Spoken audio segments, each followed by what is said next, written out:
So we are in chapter 6, text 3. So in chapter 6, we are talking about the 8-step yoga process. So it starts with yama niyama and ends with dhyana dharana samadhi, right? So starts with following certain rules, certain principles, controlling your breath and all of that. And it ends with samadhi. That's why it is said at the beginning of the eightfold yoga system, work is to be the means. That means you do your exercises, you do breathing stuff, you do your actual work, and at the end, it ends with cessation of all material activities. Cessation means uh, it's no more material activities. You're deeply in meditation of Vishnu or Krishna. So the purport, Srila Prabhupada is saying, the process of linking oneself to the Supreme is called yoga, right? In Hindi also we say yoga. I don't know in other languages, Bengali also we say jog. The point is connect means yoga. So connecting with the Supreme through certain means has certain names of yoga. Jnana yoga, Ashtanga yoga, Karma yoga, Bhakti yoga, etc. So here it says the process of linking oneself with Supreme is called yoga. It may be compared to a ladder for attaining the topmost spiritual realization. This ladder begins from the lowest material condition of living entity and rises up to the perfect self-realization in pure spiritual life. So the yoga process is meant to elevate us, just like an elevator takes us from floor 0 to whatever floor we want to go. The yoga process is supposed to elevate our consciousness from floor 0 to wherever we need to be. And here, Prabhupada is very nicely describing it as a ladder for the highest spiritual perfection. So initially, what in Kali Yuga, Kalo Shudra Sambhava. We are all born Shudras in Kali Yuga, whether you're born in Brahmin family or not. Kalo Shudra Sambhava. We are all Shudra. In what sense? That means we don't have this desire for God consciousness. We have certain bad habits. We just, by being born in this age, there are certain situations we are born in that are not conducive to spirituality. So we sometimes come in contact with addictions and whatever food intake, whatever lifestyle intake, how we treat others, all of that can be at a very animalistic position. Even though one is making great technological progress, according to the spiritual awakening, unless there's spiritual awakening, a human being is considered to be two-legged animal. I'm not saying it. It's in Hitopadesh, which says Duipada Pashu. Ahara Nidra Bhaya Maithunamscha Samanyamedam Pashubhir Samana. So which says Ahara Nidra, eating, sleeping, Bhaya, fear, Maithuna, sex or mating. Eating, sleeping, mating, defending. These are 4 things that are common amongst humans and animals. Dharmendahita, so dharma means the sense of inquiry. Why is there difficulty? Why is there injustice? Why is there some people that are born in rich families, some people that are born on the streets, right? This questioning is not there in animals. And this questioning is the beginning of the human life. Now, unfortunately, we ask these questions and try to find materialistic answers. The Bhagavad Gita gives spiritual answers to these questions and absolute answers. The beauty of Bhagavad Gita is Krishna does not speak in maybe and probably. Krishna is very clear in his speech and he's very direct.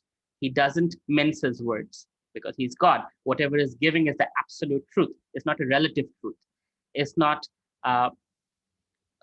Sherlyn, we are in chapter 6, text 3. And you can go to vedabase.io to get access to the Bhagavad Gita.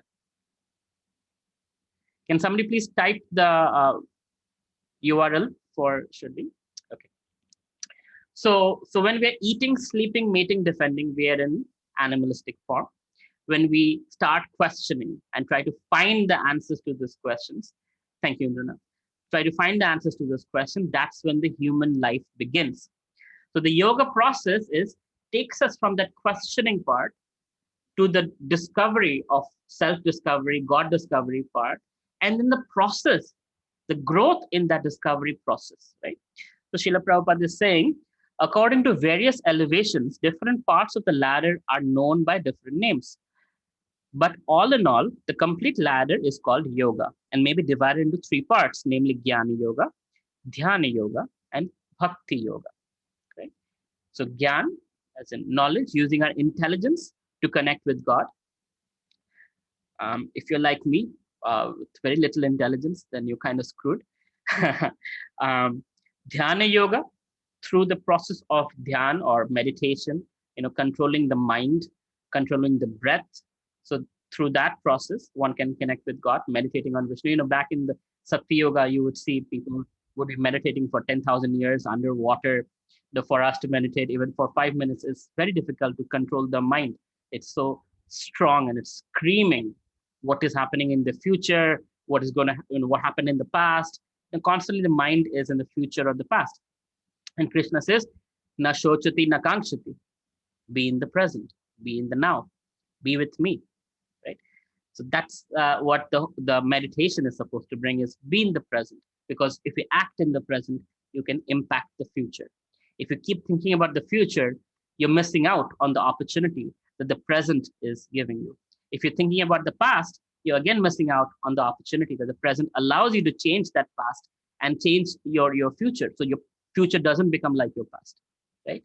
So being in the present is very, very important.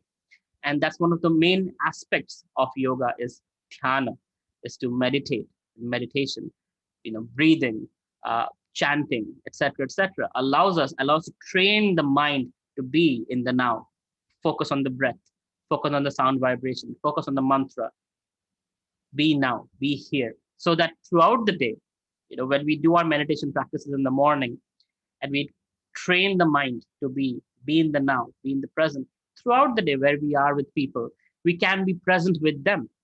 So that impacts our work, that impacts our relationships, that impacts everything we do in life. I'm sure you've seen sitting in a restaurant, a man and a woman might be dating or whatever, right? And as soon as a good looking girl passes by, we men tend to be like this, right? We check out somebody else walking by, although we are with somebody that we love. And that's a very common aspect. And again, that we do that subconsciously because the mind is such that anytime there is a stimulus, we are distracted. There's a WhatsApp. Oh, somebody's sitting in front of us, giving us their time, but we're focused on the phone, right? Or there's a squirrel or there is something. So it's very easy for us to be distracted. But if you see a sadhu, if you see a saintly personality, you will see how their eyes are connected to your eyes. When they're with you 100%. And when they're with something else, they're with something else 100%. And even science has come to understand, there are many researchers to prove that our brain is not meant to multitask. Multitasking is very inefficient. It is meant to be binary. Be here, done, okay, do this. Be here, 100%, do that. Unless we do that, one thing that takes us 2 hours will take 8 hours, right? And one who meditates, because he's trained to control his mind, to be in the present, what generally for other people it takes 6 hours, 8 hours, that person can be more efficient and do it in 2 hours and then use that extra time productively. So Gyan Yoga, Dhyan Yoga, Bhakti Yoga. Now in Kali Yoga, and in the end of this chapter, Krishna will also confirm that in Kali Yoga, Bhakti Yoga is the best form of yoga, the most efficient form of yoga, and the easiest form of yoga. Bhakti means pure devotional service or pure love for God, right? Connecting with God in loving relationship through prayers, through offering of gifts, offering of food, offering of love, right? Like that, we connect with God, which is very much possible. But when it comes to intellect, when it comes to dhyana, meditation, concentration, all of that, in Kali Yuga, we're not really equipped for those kinds of things. So it is actually not very probable. Just to give you an example, the yoga system starts with yama niyama, right? Do's and do nots. And it is not meant for women, first of all. The women are out, 50% of the population is out right there. And secondly, it is for men that also, to even be in that yoga process, one has to control their flow of semen from their body. How many men in Kali Yuga can do that, right? So the point is, it disqualifies pretty much 99% of Kali Yuga population almost immediately. Whereas bhakti process does not require such stringency. It requires include Krishna in the picture. And we're going to chapter 7, 8, 9, 10, 11, 12. We're going to go deep dive into bhakti yoga. The middle 6 chapters are all about bhakti. But from here on we'll transition, but we'll go through the Ashtanga yoga process. So Jnana yoga, Dhyana yoga, and Bhakti yoga.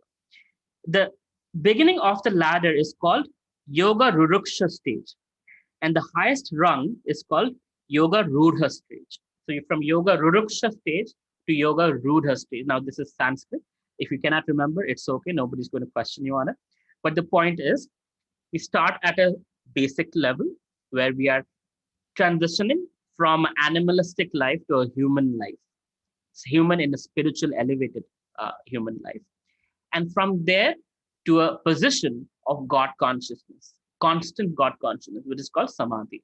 That means you're constantly absorbed in the thoughts of the Lord. Like Lord Shiva, you will see is meditating. He has chanting beads on his hand. He's constantly absorbed in the thoughts of the Supreme Lord.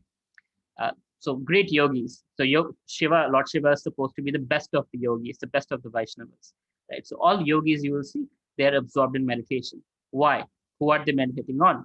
They're meditating on the Supreme Personality of Godhead, Krishna, or some aspect of Krishna, Narasimha, Rama, Varaha, Kurma, whoever might be. So concerning the eightfold yoga system, or Ashtanga yoga, Ashta Anga, eightfold yoga process. Attempts in the beginning to enter into meditation through regulative principles of life and practice of different fruitive material activities. All such activities lead to achieving perfect mental equilibrium to control the senses. So the process of this Ashtanga yoga process, is to get that mental equilibrium. When you're focusing on your breath, you're doing the Ashtanga yoga process, it's supposed to calm your mind down, control your mind, so that you can drive the mind to the destination you want to drive it to. What happens otherwise? You're getting influenced constantly. The sattvic, the rajasic, the tamasic mode of goodness, passion, and ignorance is constantly influencing the mind. Do this, do that, do this, do that, and we are going in this direction and that direction and this direction. Buy this, buy that. Taste this, touch that, hear this, see that. Constantly, you're bombarded by stimulus. Now, the mind of a yogi is very different. A mind of a yogi is described like the ocean. In the ocean, what happens? All these massive rivers flow into the ocean with great current. Whether the Ganga or the Amazon, if you see the Amazon, it's like plunging into the ocean with thousands of quintals of water per second. Right? But the ocean doesn't move. The ocean doesn't change. The ocean doesn't become turbulent. It's calm. It's steady, even though so much water is coming in. So, of course, now you're going to tell me, oh, but ocean is increasing by a millimeter here. Of course, it is. But the point is, get the analogy. The point is that the ocean is steady, even though so many rivers are flowing into the ocean. So similarly, the mind of a yogi is steady, even though so much stimulus from outside world impact us. Now, let me give you a practical example of this.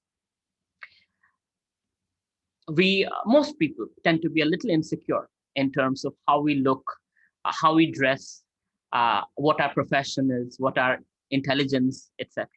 So when somebody pokes fun at any of those things, people tend to get very moved or hurt or disturbed. Somebody says you're very ugly.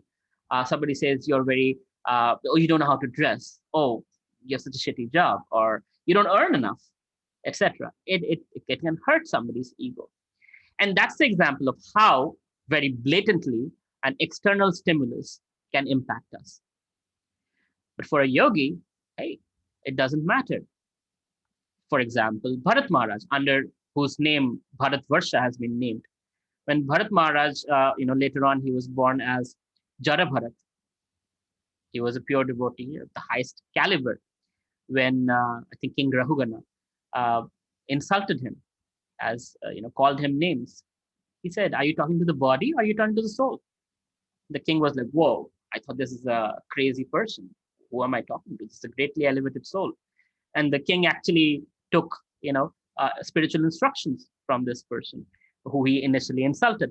But the point is, a pure devotee, a elevated soul, a great yogi does not get impacted by external stimulus because they have very strong internal convictions. That means the Bhagavad Gita is their principle on which they operate.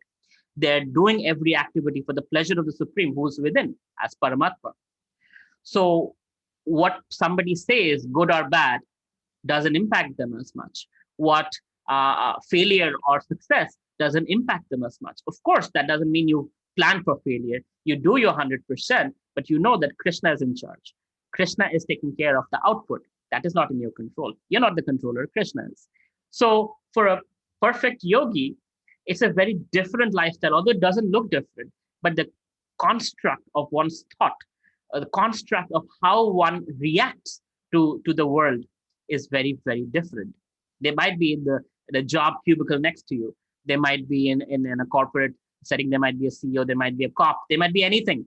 But the way they think and the way they process information, the way they process insult, the way they process love, the way they process reciprocation is very different because those constructs are more from within.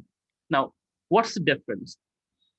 In the materialistic way, where we are constantly controlled by external things, guess what's happening?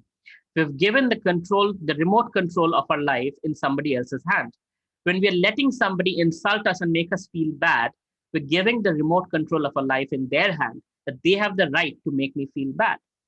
I can choose not to feel bad, and that's not possible at a conditioned stage, at an initial stage. That's the yoga ruruksha stage. But at the yoga rudha stage, one doesn't get impacted by such things, insult or praise. It doesn't matter because one is governed. One's remote control is in the hand of Krishna. If Krishna is pleased, one is happy. If Krishna is displeased, one feels the need to correct one's action. That's how one defines. So in Bengali, people say loke ki bolte. In Hindi, people say log kya kahenge, right? Because every action is dependent on Sharma ji ka beta is doing this, so you should too, right? Everybody is doing this, so you should too. In our case, in yogi, in a bhakti yogi's case, that's not, we don't follow what other people do. We follow the Mahajans. We follow the great personalities who are in the spiritual order, who are great acharyas, the teachers in the line of disciplic succession coming from Lord Krishna. And we follow their footsteps. And thereby we move in that direction, right? Not just philosophy, but also examples of great teachers and great personalities. That's how we get out of this material situation. So far, everybody with me? I know there's a lot of newcomers, so I'm being extra cautious in being not too philosophical. Prabhuji, isn't brahmacharya celibacy not necessary in bhakti yoga? Brahmacharya celibacy is a part of life, right? The first 25 years is supposed to be brahmacharya. And after that, if one chooses to be in grihastha life, have children, you can have 20 children, who cares, right? But Krishna conscious children, not for sense gratification, but for procreation. That's what sex life is meant for.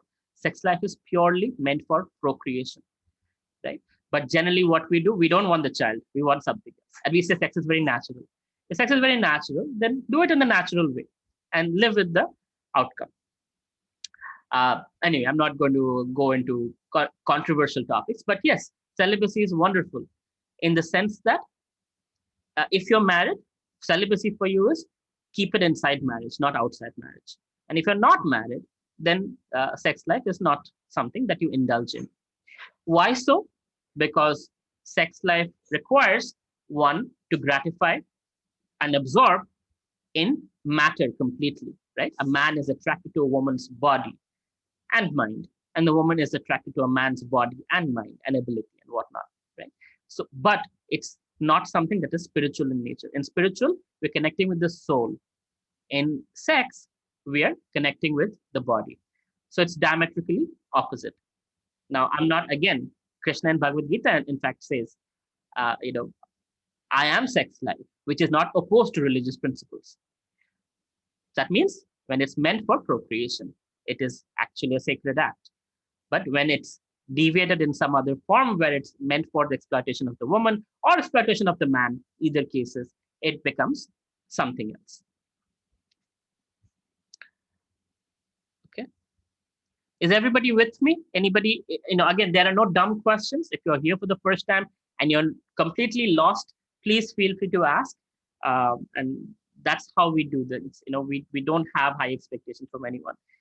I'm stupid, I'm dumb. So I also say dumb things. And if there are any dumb questions, I'm very happy. I feel relatable. Okay.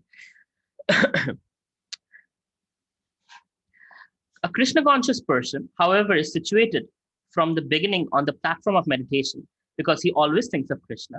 And being constantly engaged in the service of Krishna, he is considered to have ceased all material activities. So activities that here it's mentioned in the translation of text 3, that cessation of all material activities, right? So generally right now where we are, those of us practicing devotees, little bit for Krishna, little bit for me, little bit spiritual, little bit material, right?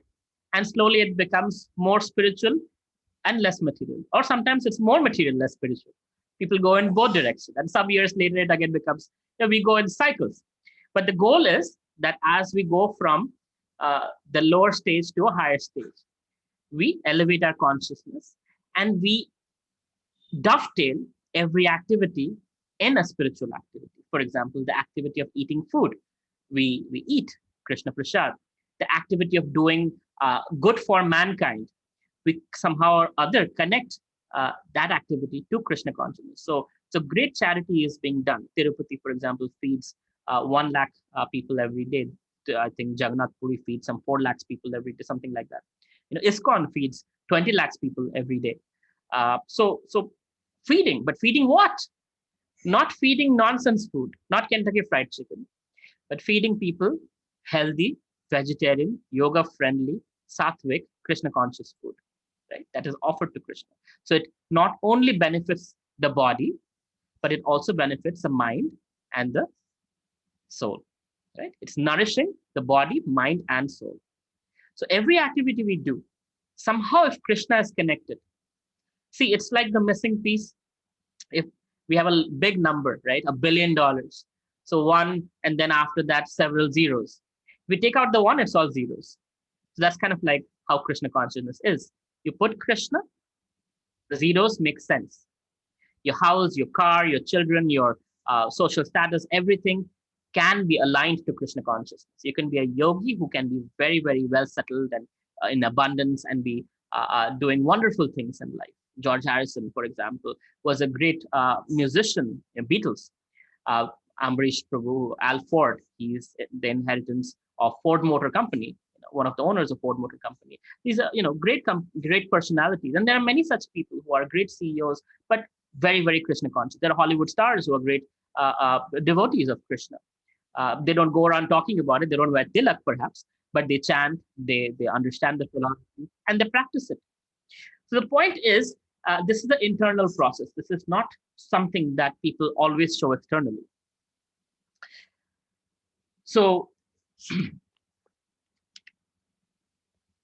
the next verse will continue. Anybody wants to read text 4?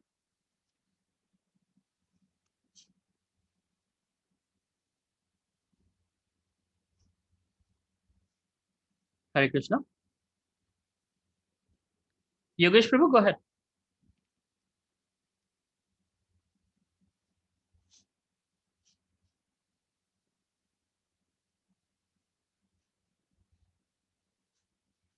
Oh, I'm so sorry. My bad.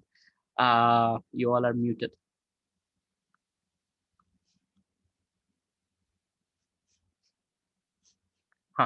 Go ahead. Shall I, Prabhu?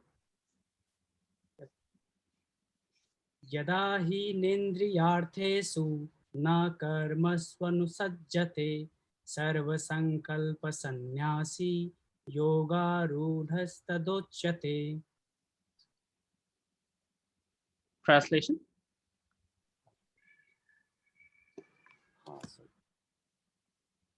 A person is said to be elevated in yoga when, having renounced all material desires, he neither acts for sense gratification nor engage in fruitive activities. Thank you, Prabhu.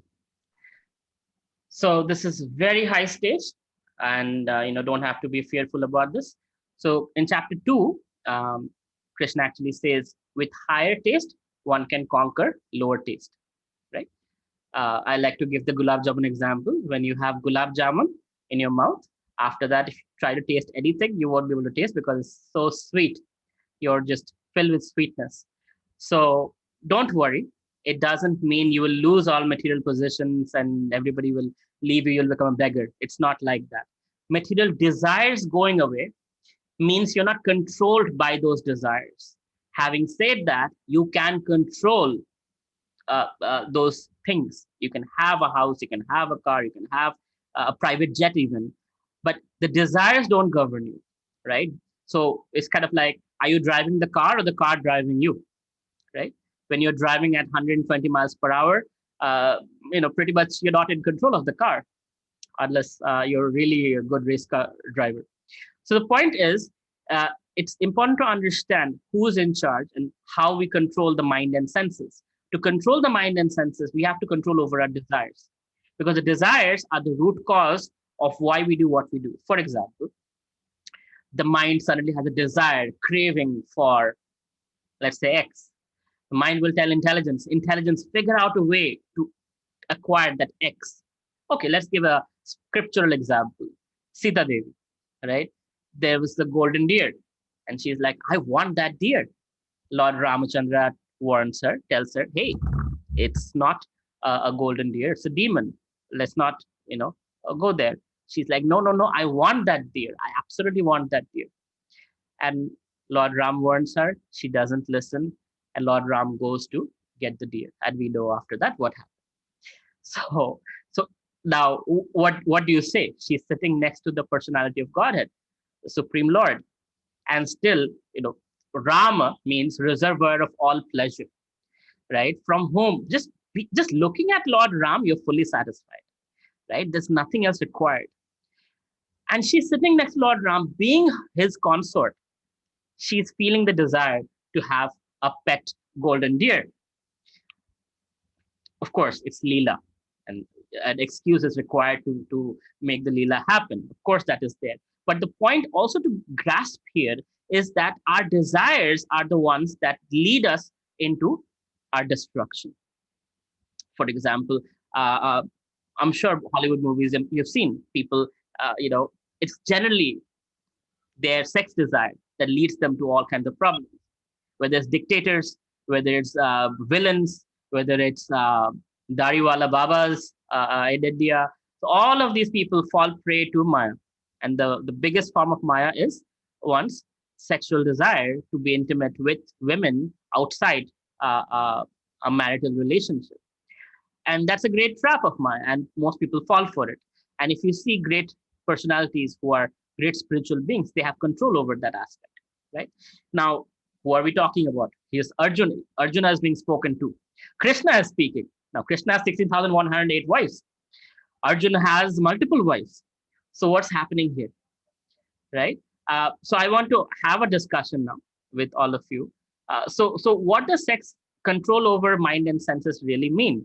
Given the two personalities speaking here, both have multiple wives. Of course, one being God. So we can kind of, Krishna is a whole different category of his own. But Arjun or Yudhishthir Maharaj or great kings or great devotees have multiple wives. So what does that mean to have control over one's mind and senses? Anybody?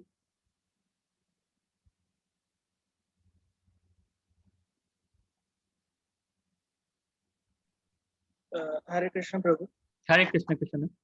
So I want to share this that they have multiple wives, but it's because they are Kshatriyas, and in dharmic way they are allowed to have. That is why Mhm, they have. They are not doing it illicitly mhm. without breaking any principles. So within the confines of dharma. So the Vedic system, and go ahead. And Prabhu, can you please repeat the question? Sorry.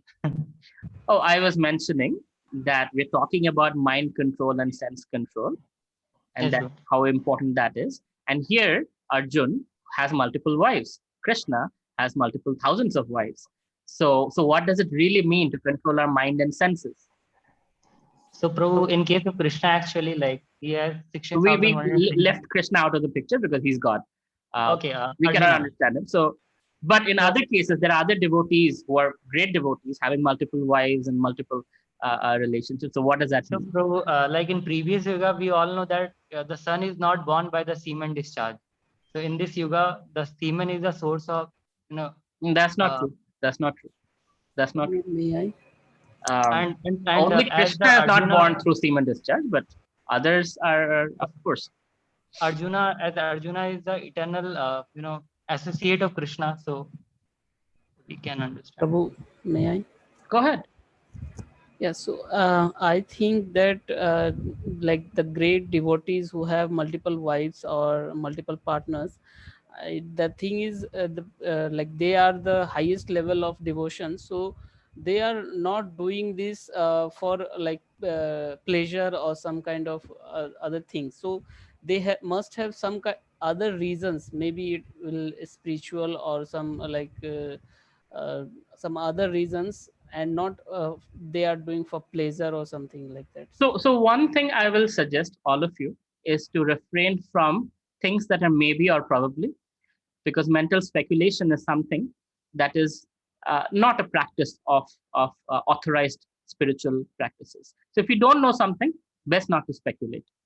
If we know it, speak from scriptures. Otherwise, let's not speculate. Maybe this is that. Maybe this is this. Okay, let's see. If there's anybody else, like Prabhu, Krishna gave a scriptural answer.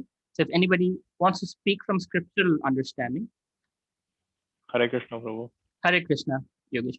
Prabhu, Prabhu, is it because all of those wives have been given by Krishna himself? Why? Maybe. See, again, maybe. Let's not speculate. Oh, okay. So, like Krishanu rightly said, Kshatriyas are allowed certain, so different people have different needs. And the Vedic system is very inclusive. It's not exclusive. That either you're this way or you go to hell, right? In other religions, it's like eternally damned forever. Certain religions say like that, right? And we know. But in the Vedic system, it is not like that. Everyone has a place in the Vedic system. So Kshatriyas by nature are mode of passion or Rajasic, Rajaguna. So they have certain tendencies. So there are certain Vedic system where within the Vedic, so you have to marry the person. You cannot just go out on a Tinder date, hook up and go on an Oyo room and come back. That's not how the process is. You take responsibility of the woman for the rest of your life. You marry the person, there's no divorce. You marry the person, you take responsibility. And of course, with the responsibility, now if you want to have a relationship with her, that's fine. So it's not just like, okay, I'm enjoying and I'm moving on. It's a live-in relationship. It's not like that. It's taking the responsibility. And if you're not capable of taking responsibility, then don't go in that direction. And then there are people who are great sages who just don't marry at all. They're like, I'm not sorry, not going in that direction at all. So different people, different things, and for different people, there are different processes in the Vedic system. It's not like, oh, you're not fitting in the box, so you're out, right? That's not the Vedic system. Even the grading system in Gurukul is so beautiful. When I learned about it, I was like, wow, this is so nice. Some of your professors and teachers, you would appreciate it. So in the Vedic system, in Gurukuls, the grading used to be based on your IQ level, based on your intelligence, how much effort you put in. So let's say somebody's intelligence is here, and out of 100, they get 30. That is a A. But if somebody intelligence is here, and out of 100, they get 80, that's a B. Because you're not given your 100%, right? Versus this person is giving their 100%, and this is the best they can do. So based on the sincere effort is how they're graded. And that's a much fairer system versus like, oh, you know what? Here is the standard. If you don't meet the standard, too bad. You're going to be a loser for the rest of your life, right? That's our system right now, unfortunately. So the Vedic system by design is inclusive. So if somebody has a desire for having a lot of women relationship, well, also take responsibility of those women. Don't just exploit women and let them go. Right? That's the system in place. That means Prabhuji. control. That forces one to be controlled in one sense. Is no, no, no. I cannot do that. Right? If I do that, I have to also take responsibility for it. So that deters one from having illicit relationships like cats and dogs. Does it make sense? Does anybody want to challenge that or have any doubts there? Yeah, I have a doubt, Prabhuji, and that's why I mentioned here, like, you encouraging, I mean, just go through that. I mean, that if that would be fine for you. Uh, Prabhuji, I am having question here. By doing multiple marriage, don't you think you are hurting other wives' emotion? Yeah. Well, yes, of course. But I don't want to get into the whole polygamy topic because that will just be too Yeah, that complex. is another reason, Prabhuji. I mean, when I see Krishna, I can see there are two things. One is, he's with Lakshmi, his wife, and the other way I can see that, he's roaming around with the Radha. Yeah, it's fine, but at the same time, don't you think like, No, it's not. So let me yeah, help you understand. maybe, yeah, sure. When you have 5 children, when you have 2 children, is it you love one more and one less? No, right? You have love for both. Of course, there might be somebody is a little bit more favorite, but both are your children, both. So similarly, in the Vedic system, I'm not saying Kali Yuga, in back on those times, it was expected from the woman's side. They knew that a man can have multiple wives, and everybody had their place. If there was a place of respect, you're the first wife, you're the most senior, you're the second wife, you're here. Again, I'm not trying to get into polygamy topic, but the point is there was place for everyone, and it was not in the sense of hurting one another. Okay, I'm going to talk to this wife and not talk to that wife. Of course, did that happen? Of course that happened, but generally speaking, that was not the intention. The intention was having a family. And even today, there are in South India, you will find there are multiple wives, and they're living in the same household, and they're having a completely stable relationship. Certain expectation from this wife, certain expectation from that wife. So just like children, right? We don't go like, oh, if I have another child, will my older child get sad that I'm having another baby? No. Doesn't make sense, Partha? Yeah. I'm not married Yeah. myself. It's really horrible that I'm talking about marriage. It's out of syllabus for me. Yeah, it may be good at that point of time, but not at this point of Yeah. time. Now, of Yeah, course, but even that is even also not managing one encouraged. woman is too difficult, right? Yes, Given how yes, much we earn and what and our you capacity is. basically, I mean, hurting the emotions of the other wife. Not Actually, I mean, always. That's not the case, right? That's not the case. That's not but always the case. That might have been an but exception. how do you know that? Have you ever seen the feelings of Lakshmi, or even Radha might have come to you and shared you? I mean, it's not actually. You read the scriptures, you'll understand. You read the scriptures, Okay, you'll okay, understand. maybe here In I'm lagging. Yeah. Shikshashtakam, just to give you an example, right? Because how we think love as possessive love and divine love is very different. In Shikshashtakam, the last verse, Radharani's mood, Chaitanya Mahaprabhu is speaking, that, my dear Krishna, I don't like it when you go to other women. But if it pleases you, if it makes you happy, I will become a maid servant in their houses and serve them eternally because it makes you happy. So, love is not about my happiness. Love is about the happiness of the other person. That's divine love. Lust is my pleasure. What is in it for me? I want to enjoy you. That's lust. I want to serve you so you can be happy. That's love. So, yes, Radharani didn't like Krishna going to all these other gopis and ditching her in the middle of the night. But she mentions if it makes you happy. Now, that's one level of truth. There's another level of truth. So let's understand that also. All the one time Shrimati Radharani is describing it, that all the gopis are actually her expansion. She is the origin of all the gopis. So whoever gopi Krishna is with Radha only. Because all the gopis are her own expansion, including Lakshmi Devi is her own expansion. Right? So there is both duality happening. Now, this is quite out of syllabus for a lot of us out here.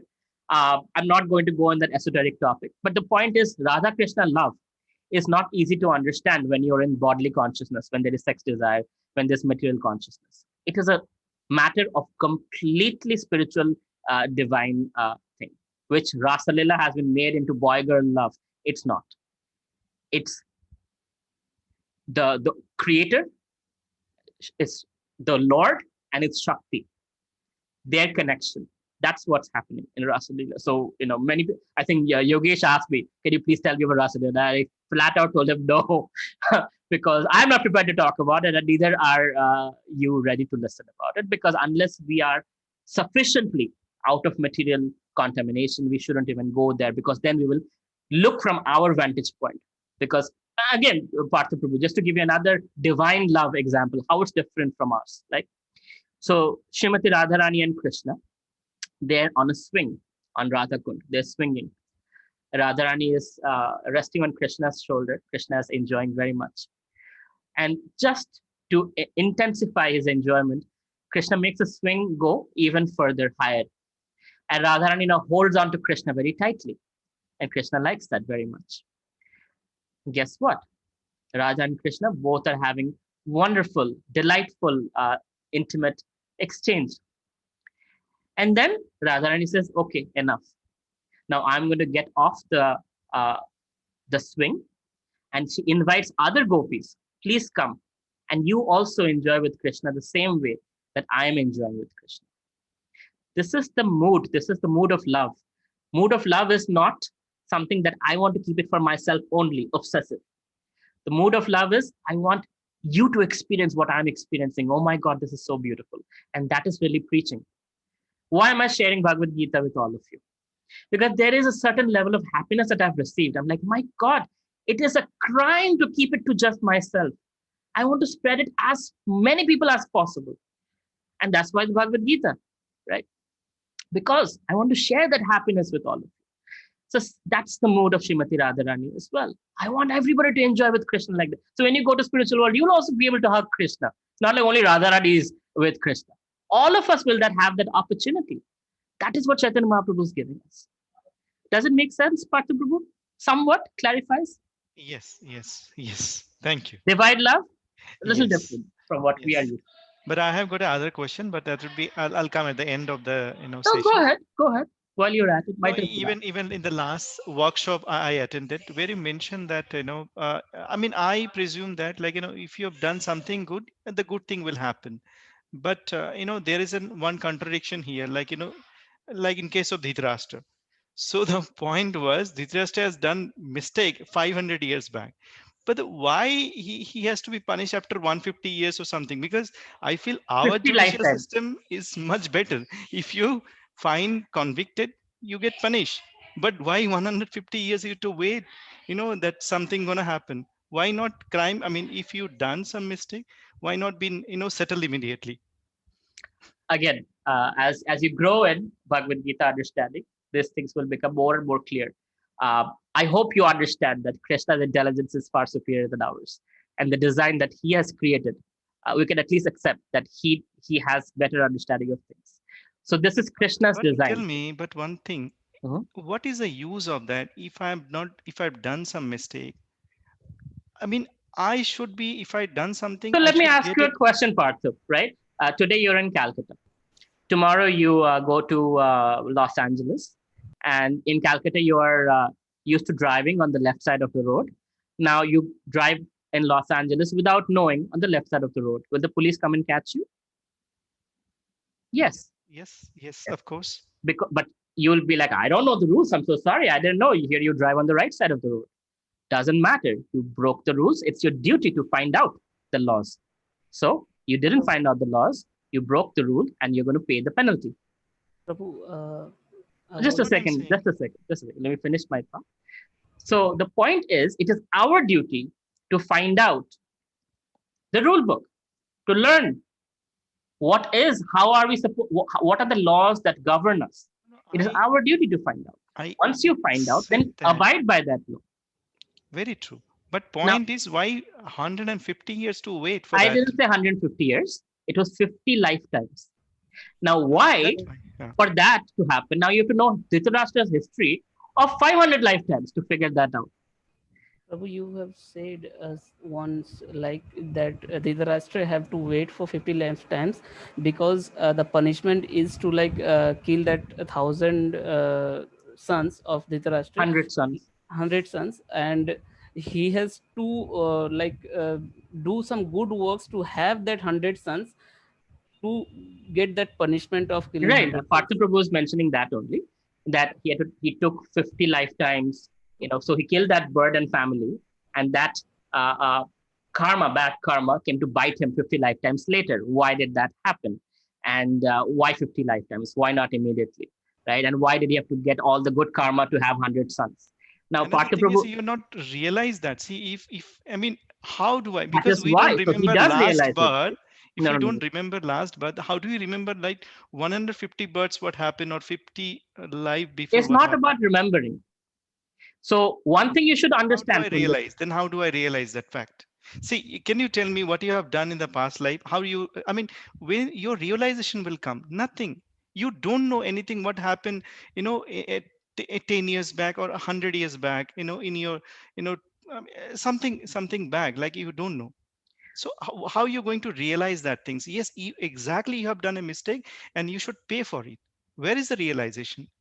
And I feel that if that realization doesn't come, I mean, even if you've taken a hundred of but you get, very worse life, you never get a realization out of it. True. Very true. Very true. And that is why people are going in cycles and cycles and cycles. Birth, death, old age disease. Birth, death, old That age is disease. wrong, actually. That is wrong, actually. Okay. Uh, Maybe because I feel that if you have done something wrong, you should, I mean, somewhere the realization should come. Yes, I have done a mistake. I should, I mean, that kind of things. Yeah. Partha Prabhu, you've spoken. Whatever So let me also kind of try to answer that question, because if you keep interrupting, then I'll not be able to answer it, right?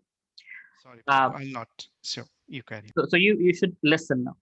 So I understand your pain point, and this is a very common question that everybody asks in the karma stage when we talk about that. Now, the point you have to understand is it is our fault that we don't take the initiative to find out why am I suffering. When we ask and you shall receive, right? When we ask why is the suffering, somehow or other, this comes. All of you have some time or other asked the question, why does this happen? And that's why you guys are all here. It is our responsibility to find out. But what is happening? People are living their lives like zombies. They're going through life. There's suffering, there's happiness, there's suffering. They're like, this is how it is. Moving on, right? So when you live a zombie life, it is your responsibility to find out why this is happening. When you ask, so Dhritarashtra asked Krishna, why did I lose all my 100 sons? And Krishna responded, because it's a karma factor, something you did and you're paying for now, right? Somebody right now might be having a financial issue and be like, God is unfair. But the point is, there is fairness, something in the past that you've done, so you're suffering right now. Now, the right understanding of this is, okay, I am suffering because of my past. Let me do the right thing in the present so my future is not like my past. The point of understanding philosophy is so that there is clarity. So we don't repeat the same mistakes we have been doing forever. For example, if no one told us that coronavirus would happen if we sneeze on somebody's face, right? We would just go around without a mask and spread the virus and die. But because somehow or other we have had the intelligence, like, oh, we should wear a mask. So we wear a mask and we stay away. We maintain social distancing. And thus we're able to protect ourselves from coronavirus. So similarly, the law of karma is there. You do this, you get this. You do this, you get that. It's bound to happen. Whether you remember it or not, it doesn't matter. Done something in your past life, you've done something in this life, you'll get that. If you're supposed to get it in this life, you'll get it. And there are certain things that you don't get caught in this life, next life one has to pay, right? The point is, there are certain actions that you get paid immediately. You cheat someone, you go to jail. You don't pay the taxes, the government comes after you, right? In certain cases, no one finds out you murdered someone. The police is not able to catch up. In fact, one of my friends is in the FBI, and he was mentioning that only 18% of cases that are like criminal cases in the US are actually caught. US is so low. Imagine India. How do these politicians get away? By looting and plundering and doing all kinds of nonsense. But will they get away? Hitler was responsible for the death of millions of people. Hitler died only once. Is that fair? He's going to be born those million times and going to die those really terrible deaths. That many million times, exactly the number of people he's responsible for killing. Right? So the law of karma is very precise, is very accurate. Now, we don't have the means of knowing how precise, exactly why am I suffering. For that, I gave you the answer. Go into hypnotic regression. Go to therapy, and you will be able to go back to your past lives and find out why certain situations are certain way in your current life, if you really want to do. But generally speaking, that's not necessary. When one understands that I'm suffering because of my past activities, the intelligent person should say, wow, that's really what it is. Now, let me do the right thing so my future is not like that. That's intelligence. When a mosquito bites you, you don't try to go and find out which angle did the mosquito bite me from? Which window did the mosquito come from? Why did the mosquito bite me? Why not somebody else? Why not my neighbor? Right? You got malaria, take the medication and make sure next time you take precaution from the mosquitoes. That's an intelligent way of doing it. Yes, Rajeshri, you want to say something? Yes, sir. Can you hear me? Yes. Hare Krishna, sir. Hare My question is, due to our past life karmas, we face in this life some bad karmas, some bad situations. But through bhakti, not just past life. It's a combination of past life and this life also. Yeah, this life also we have done a lot of things, right? Yes. Yeah, right. And through bhakti yoga, connecting to God, we can clear these bad karmas, no? Yes. Without We getting burn these karma and the tendency to do those things that got us in this place. Okay. So without suffering. But gradually. Depends on, it's directly proportional to your intensity of bhakti. Okay. With whatever intensity you do it, to that intensity. If we connect very deeply to the Lord, we'll be out of suffering from the past karmas. You will be out of suffering from very, very quickly. Even if your karma is not burnt, the suffering is a perception, right? That perception goes away because once you realize it, oh, this is happening because of my karma, but also I am in Krishna consciousness. So Krishna will take care of me. He'll protect me. So that fearlessness comes in your heart. So the suffering actually goes away very quickly, even before your karma burns away. Because you're confident Krishna won't let you down. In Bhagavad Gita, Krishna says, declare it boldly, my dear Arjuna, that my devotee shall never be vanquished. So there'll be ups and downs, but you will come out victorious. Yeah, with the confidence, with the confidentness that Arjun lost his son, but he won the battle. Yeah. Right. Thank you. Most welcome. Shireen, are you okay? Is everything making sense, or it's completely like out? Yes. I'd also like to maybe say something. Mm-hmm. What I feel is that see, you're talking about punishment and things like that, punishment for your actions and during different lives. I never said the word punishment. I said reaction. Okay. But yeah, so what I feel is it's not like a punishment, like somebody had mentioned. Why are you punished many lifetimes later? I don't feel it's like a punishment. The soul actually knows all the experiences of the different lifetimes, and the soul is actually deciding what which how to be born on earth, choosing for for learning, for experiences, and so on. So based on what they have experienced in previous lifetimes, the soul is taking a decision to have a certain it's not a decision that you take as a soul. It is an automated process. So it's action reaction. If I throw my phone at the screen will break. It's that simple. Does it mean my phone is punishing my screen? No, it's just action and reaction. So the point here is that every action has a reaction. And it is an automated process that for this happens. You like to sleep a lot, you take birth as a bear and you can sleep for 6 months and hibernate, right? You like to eat a lot of meat, sure, be born as a tiger. It's not a punishment. It's just Krishna is trying to fulfill your desires. So whatever allows you to fulfill your desires and be happy, that's what he is trying to do. But this is not a choice that we make. We only choose to act. But where we are born, that is based on our karma. Just like we take in a college course, we take the courses, we take the exams. But whether we graduate or not, that's in the hands of the professor, the educators, the university. The university decides. You do your 100%, and then if you meet the standards, then yes. If not, you have to try again. Does it make sense? Yeah. No? Okay. All right. Okay. Cool. Okay. It's 8:30, so I'll honor everybody's time and take your leave. Thank you very much. Srila Prabhupada ki jai, Srimad Bhagavad Gita ki jai. Hare Krishna, everyone. Have a good night.